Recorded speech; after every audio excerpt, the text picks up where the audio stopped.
Bom dia, você que me assiste. Estou feliz por estar aqui mais uma vez com você. Vamos orar ao Senhor juntos? Meu Deus, no nome de Jesus, abençoa, Deus, este dia, abençoa esta palavra que o Senhor nos dá. Seja conosco nesta manhã, Pai Santo.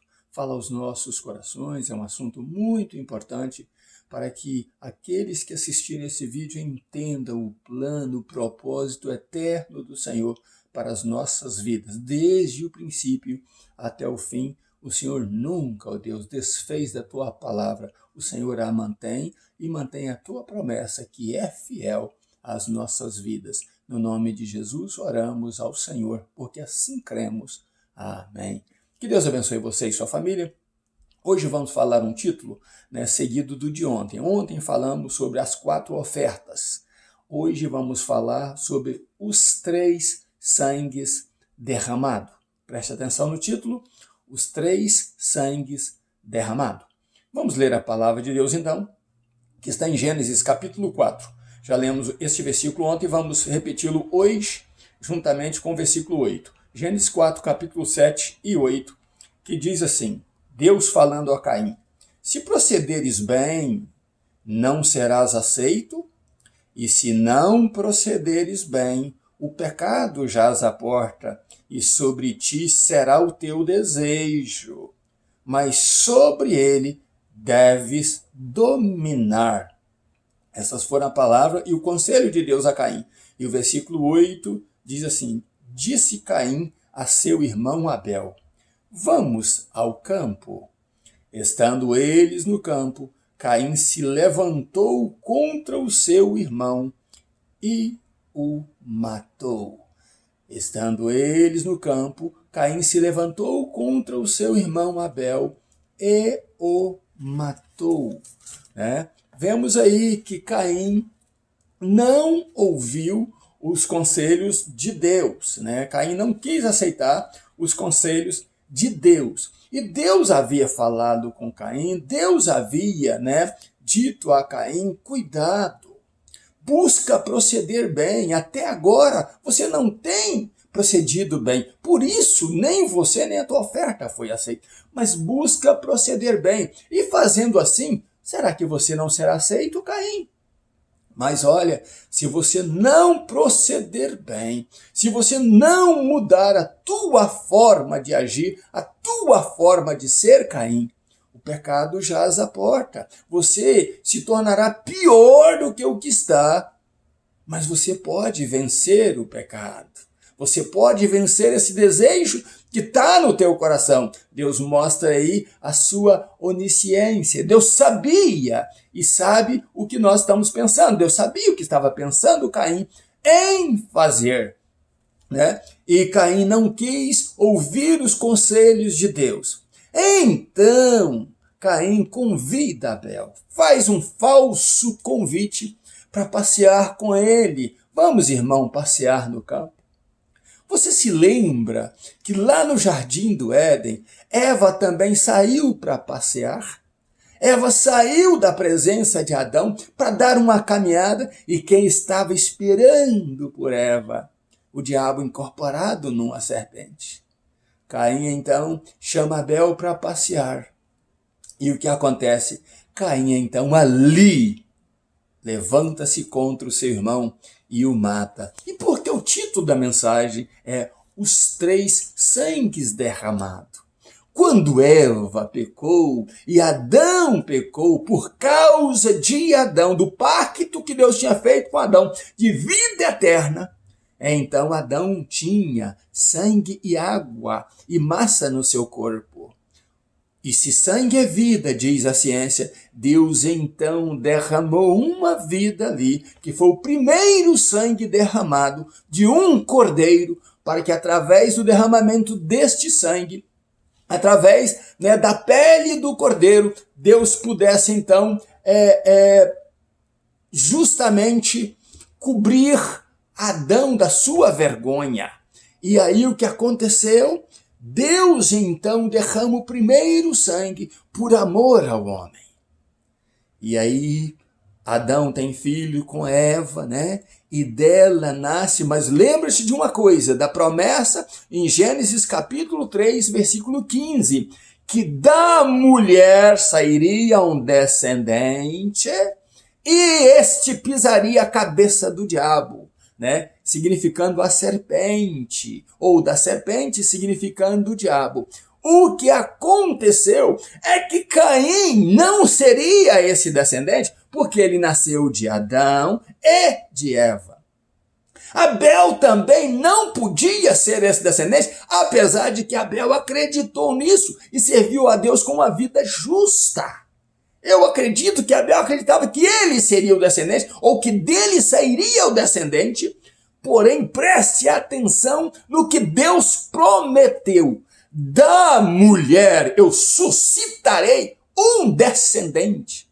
Não poderia ter infiltração do homem, né? Do sêmen do homem nisso. Era Deus e a mulher. A promessa de Gênesis é tranquila para entendermos que Jesus cumpriu esta promessa. Preste atenção nos detalhes da Bíblia. Por que que veio um grupo uma vez no Brasil chamado, acho que Gideões Internacionais, alguma coisa, e arrancou o Velho Testamento da nossa Bíblia, desfez do Velho Testamento e criou uma mini Bíblia só do Novo Testamento?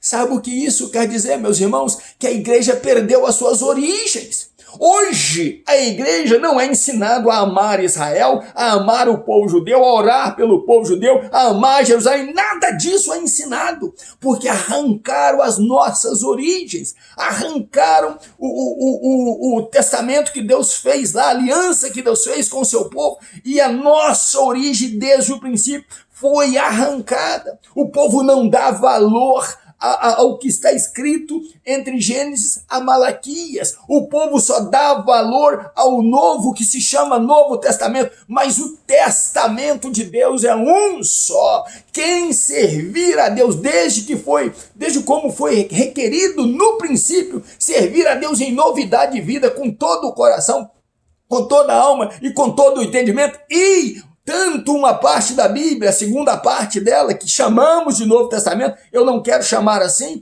mas eu quero chamar da Bíblia toda um testamento, onde Gênesis a Apocalipse, Deus cumpre o seu plano, a sua promessa. Então nós temos uma Bíblia completa. Nós temos uma Bíblia composta de livros que falam desde o princípio até o fim, como Deus resgata o homem. Então, não seria de Abel, porque Abel era filho de Caim, de Adão e Eva. Mas talvez ele acreditasse nisso, que ele seria o descendente, ou que dele viria o descendente. Preste atenção numa coisa. Então Abel oferece o segundo sangue derramado em louvor a Deus.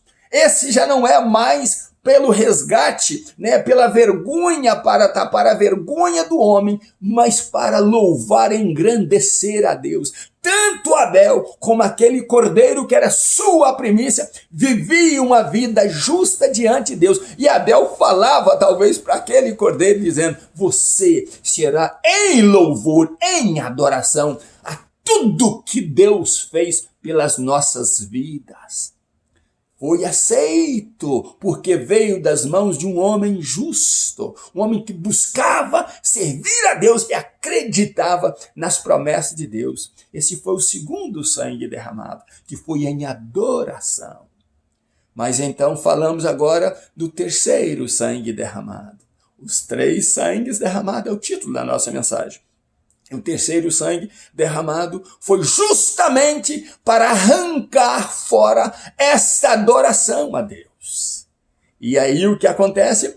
Nós vemos que a Bíblia fala exatamente que Caim então ofereceu, segundo o seu comportamento que não era aceito por Deus, como pessoa, como homem, ele não vivia uma vida justa.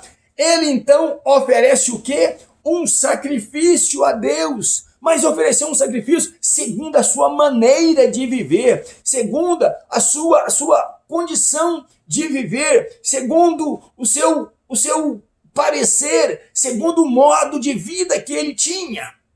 E Deus não aceitou este sacrifício. Deus não aceitou porque o sacrifício de quem estava vindo não estava vindo uma pessoa que procurava agradar a Deus.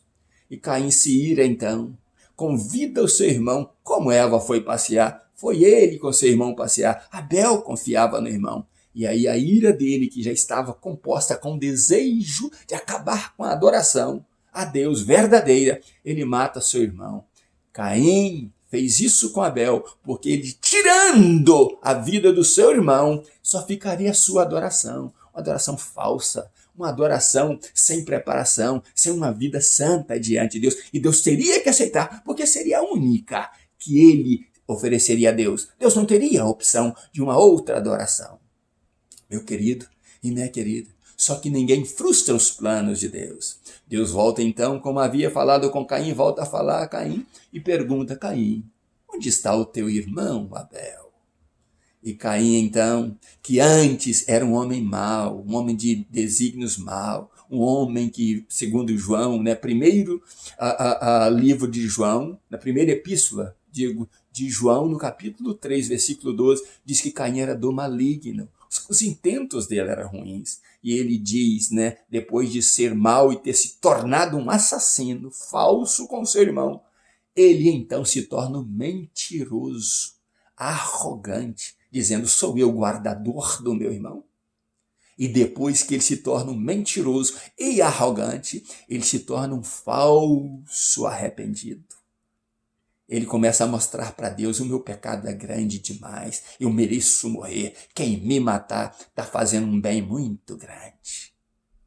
Mas não é assim o processo de Deus nas nossas vidas.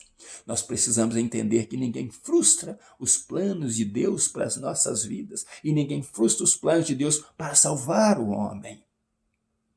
E Deus então diz a Caim: não será da forma que você está querendo. Agora você é amaldiçoado. E quando você vai ver a herança de Caim aí, os descendentes de Caim, você vai encontrar um homem que matou 2 com prazer e dizia para suas mulheres: matei 2 homens, herdeiro de Caim. Mas nós precisamos entender uma coisa: Deus não falha com os seus planos e nem com as suas promessas. Você precisa entender que o plano de Deus acontecerá. Como eu disse numa mensagem passada, o que Deus disse acontecerá, irá acontecer.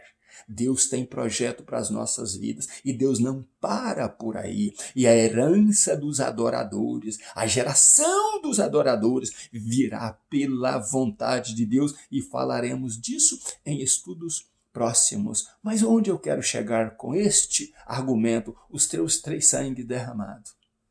Nada foi feito em vão, meu irmão, minha irmã. Nada foi feito por acaso. E você precisa de abrir os teus olhos espirituais para andar com Deus. A Bíblia diz exatamente, Moisés dizendo ao povo de Israel: vocês são um povo separado. Aos hebreus: vocês são um povo separado do povo do Egito. Vocês viram que Deus tratou vocês diferente, e Deus tem tratado vocês diferente. Você, meu irmão e minha irmã, é diferente porque você é parte da igreja de Jesus. Você precisa ter uma vida diferente, uma vida voltada para Deus, agradável a Deus, buscando a Deus, não sendo com coração maligno como Caim, ou tentando trazer adorações que Deus não aceita. Não adianta viver uma vida de pecado e depois querer oferecer algo a Deus. Isso eu disse ontem. Então há tempo, Deus deu muito tempo para Caim, para tratar com Caim, mas Caim foi arrogante, mentiroso, assassino, maligno.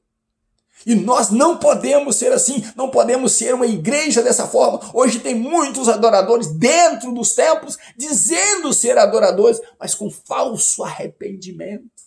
Não mostra fruto de arrependimento, estão cantando por aí, aparece de todos os cantos esses falsos adoradores, levantando as suas ofertas de adoração a Deus, mas não tem uma vida com Deus, e as igrejas estão pagando eles rios de dinheiro, mas Deus não está satisfeito com isto, Deus não está satisfeito com o que está acontecendo no meio desse povo, mas você é separado. Você é a igreja do Deus vivo e você precisa todos os dias se oferecer a Deus. Eu preciso me oferecer a Deus. O plano que Deus tem para mim e para você continua. E os nossos estudos continuarão falando disso. Vamos falar ainda nesse capítulo do começo de uma geração que adora a Deus. Deus abençoe você e família. Você faz parte dessa geração. Você faz parte desse projeto de Deus. E Deus trata detalhe por detalhe da sua adoração e da minha adoração a Ele, olhando, observando a nossa vida. Ele é onipresente, Ele é onisciente e Ele é onipotente. Ele está com você, Ele sabe o que você pensa e Ele é poderoso para agir na tua vida. Deus te abençoe. Ainda nos meus pijamas, buscando a Deus, um grande abraço meu, pastor Riva Martins. Deus abençoe você e família. E siga amanhã conosco nos estudos da Palavra de Deus. Estamos falando da origem para sabermos quem somos nós diante de Deus. Deus te abençoe no nome de Jesus. Um abraço meu.